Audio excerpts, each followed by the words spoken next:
my own hometown. Stranger.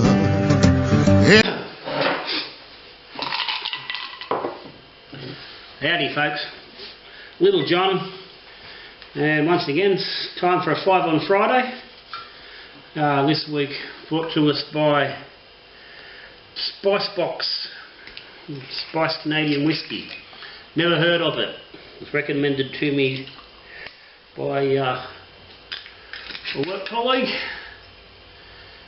I reckoned it wasn't too bad. It popped up on special at the local Spotlow Liquorland 2 days ago, so I grabbed a bottle. Been a stingy bastard, I only buy whiskey when it's on sale, so there it is. Anyway, what I want to talk about today is mashing and steeping, so using grains in your brew. What it is, what's the differences, and how you use it, basically. Any brewer that steps beyond just your basic kits and sugars is going to come across grains and having to use them. And this is where you come into this situation where you start getting recipes where you need to mash or you need to steep grains. And that will vary depending on the recipe. Quite often with kit beers and extracts, you're only steeping. Where you get into all grain brewing, then you're doing a mash.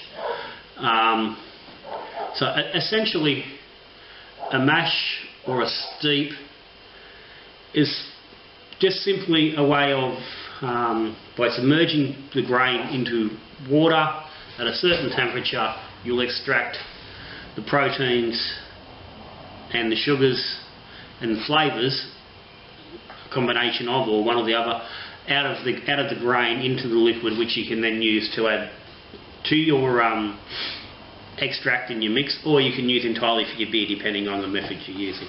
So the basic science is that when you add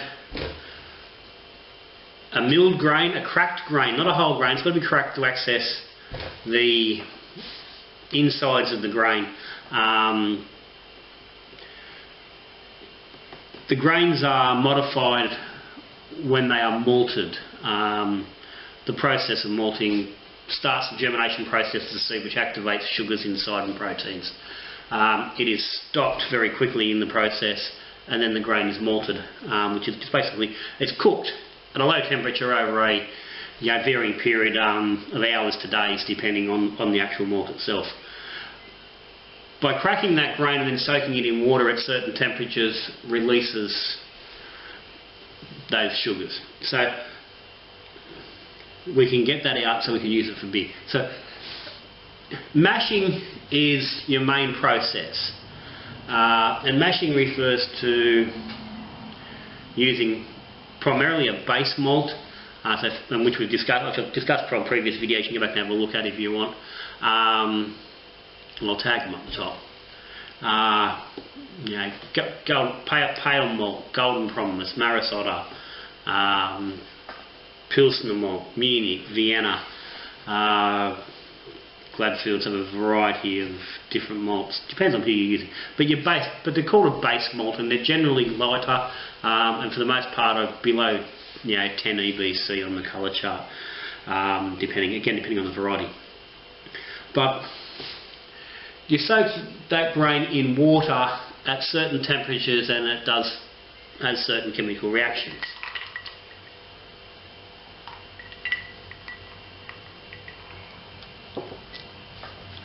Now, most mashing needs to occur between about 60 and 70 degrees Celsius. And at the lower end, in the low 60s, you'll get a higher conversion of the proteins into usable sugars or fermentable sugars, which means you can get more alcohol volume-wise per weight of grain. It will also mean that mash will make a slightly lighter body beer, thinner beer, and a beer with higher alcohol. As you push up into the mid-60s, that starts to become, the sugars become a little bit less. It leaves more unfermentable sugars in your wort, which stay behind after it's fermented and give you more body and a little bit more flavour. And as you push into the higher 60s, that becomes even more attenuated, and you're getting even more body and less fermentables. Now, it's not huge amounts, but it is all different. 2 degrees difference in a mash will make a reasonable difference to the body and the mouthfeel of a beer, if you're comparing the same beer side by side. So it can be a fairly specific sort of thing. So you'll see recipes, I'll say you need, mash at 62 degrees for so long, and then it's at different temperatures. So if you're doing pilsners and even a very light body pale ale, blondes and stuff like that, you'll do them in the lower 60s, 60 to 63, somewhere in that sort of mark. And then your general pale ale and goldens and things like that. You're pushing those mid-60s. And then when you get into your really bigger beers, even some IPAs can be done really anywhere, but when you're pushing into the bigger beers, you can tend to push a little bit further just to get a little bit more body and oomph behind what you're after. And you'll get varying amounts of, like I said, alcohol out of, or sugars out. You'll generally, gravity-wise, you'll get pretty much the same at 62 degrees as you do at 68, but you will, on your starting gravity, but you'll get a different gravity after you've fermented. There's not a lot of difference up front because the sugars come out. It's just a case of what kind of sugars they are, and that's a specific thing I'm not going to get into right now. It's sciencey, and it's and it's all temperature dependent. The basics are water, temperature, get sugar, sugar ferments into alcohol. So that's a mash, and that's doing all grain. So you have your base. You can throw in some specialty malts, and specialty malts themselves, due to the processes they've gone through, so your caramel malts, Cara Pils, Cara Aroma, your crystal, your pale and light crystals, medium crystals, special bees, carafas, your dark malts, chocolates, all that sort of thing. Anything that's considered just a caramel or a specialty malt, due to the process they're put through when they're being malted, don't have enzymatic power to convert sugars themselves. Again, science, and you don't really need to worry about it too much. You just need to know when it does or doesn't work. Your base malts have a lot of enzymatic power, and they can convert themselves in other grains. So when you put pale malt with some chocolate and some dark crystal, it will convert the sugars in the dark crystal and the chocolate malt, no problem at all. So then that'll all work out reasonably well. Now, that's where things swap a little bit when you start going back, when you come back to kits. When you're doing a kit beer, you're not necessarily looking for alcohol from the grains, you're looking for flavour and a little bit of body to add just a little bit extra to the beer, to just to try to work away from that basic kit, flavour and take it just a little bit up. And so you'll normally see steeping, and quite often because you're only using the specialty malts. So if you stick your specialty malts in the water, there's a video that I did way back comparing the gravities of steeping and mashing the different grains. You can go back and have a look at that if you want, and it shows the difference. But steeping or mashing just a specialty grain retrieves very little fermentable sugar. Plenty of flavour, plenty of stuff that's going to add body to your brew, but not a lot to actually add alcohol. So which is why it's used so much in kit brewing or in extract brewing, because it's just, you're still using your sugars, it's just to add a little bit extra. So there you're only steeping, and the temperature on a steep is really very less important due to the fact that you aren't actually converting sugars. You can realistically steep at any temperature. You can steep in cold water, It will have different effects. I've often and you see quite often mentioned about using the dark malts, the blacks and roasteds, and actually just steeping them cold to avoid extracting extra bitterness, and it works to some degree.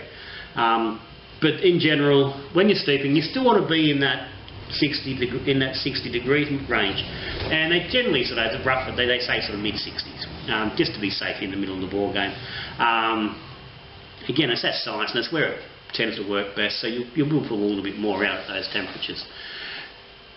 So you're doing your kit. You're just sticking your crystal grain, your pale crystal, a little bit of chocolate. You might have a little bit of base malt in there, and you just let it sit. And for 20 minutes, pull it out and drain it, and you can boil it up and do what you want with it.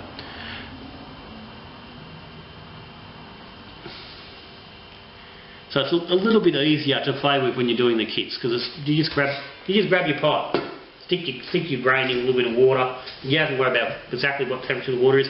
Quite often I've seen it, and I've done it myself.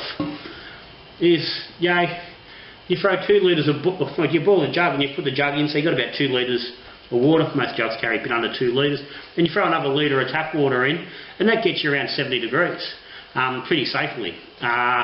Throw your bag in, bit of grain, and let it sit for half an hour while you're doing your kit. And again, there's videos where I've done that. You can see on the easy kit there. I do that simple process. And it happens in the background, and you just pull the bag out when it's done, and you boil up and add a hops to it if you want, or you just dump the whole thing into your fermenter. So that process from there depends on what you're actually doing. Like if you're doing an all grain, then you need to boil and add your hops. But either way, anytime you're steeping grain, you need to boil the wort before you add it to your fermenter.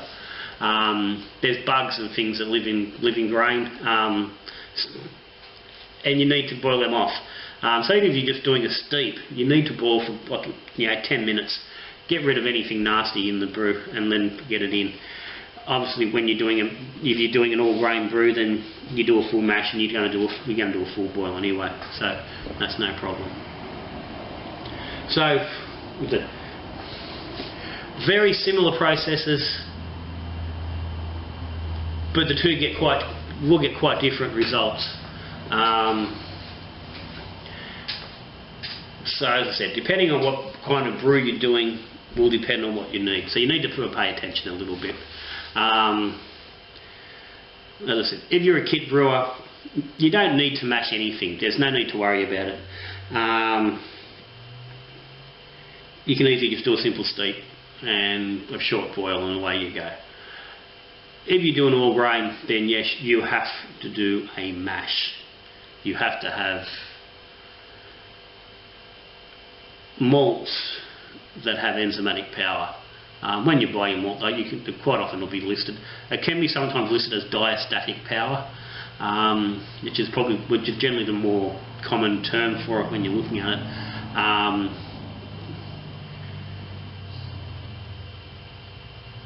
But you don't need to go looking for it. As long as you're buying a base malt, it's got plenty to do whatever it needs to do.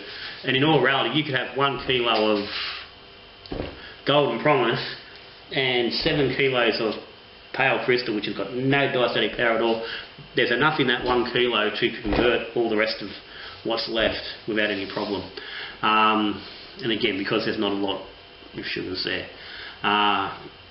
Diastatic, that diastatic becomes more of an issue when you start talking about things like oats and wheat and corn. Free grains which have no diastatic power of their own and do need a base malt with them to mash. So when you start getting into things like New England IPAs, or if you're doing a heavily corn-influenced American lager or a Cerveza type beer, then it's something you do need to sort of consider. You've got to make sure you do have the base malt to cover that. But generally speaking, if you've got 40% base malt in a full mash, you're going to have no problems, no matter what else you've got in there. And that's going to be pretty unusual. You wouldn't have at least 40% base malt. I can't think of a beer off the top of my head where that wouldn't be the case other than really strange stuff like chicha and stuff like that, where it's naturally corned beer. But generally speaking, not a problem. Okay, so that's it. Mashing and steeping, similar but different, relatively same outcomes. So hopefully that's just cleared up a little bit for anyone who's not sure exactly which is which, or stepping into one or the other and not sure what to do. As always, if you've got any questions, stick them down the bottom. Any comments, throw them down there. If you haven't subscribed, hit the subscribe button. You know, we've got this shit going on all the time. We're talking stuff, we're doing different things, we're playing around. But that's it. That's me for the day. Little John, getting ready, about to head off to Wollongong for the birthday party tomorrow. I'm going to spend the day or two by the beach and enjoy the afternoon drinking commercial beer off tap at the local bowler. So I'm excited about that. But anyway, till I see you again, we're talking beer, brewing beer, or we're drinking beer. Good brewing.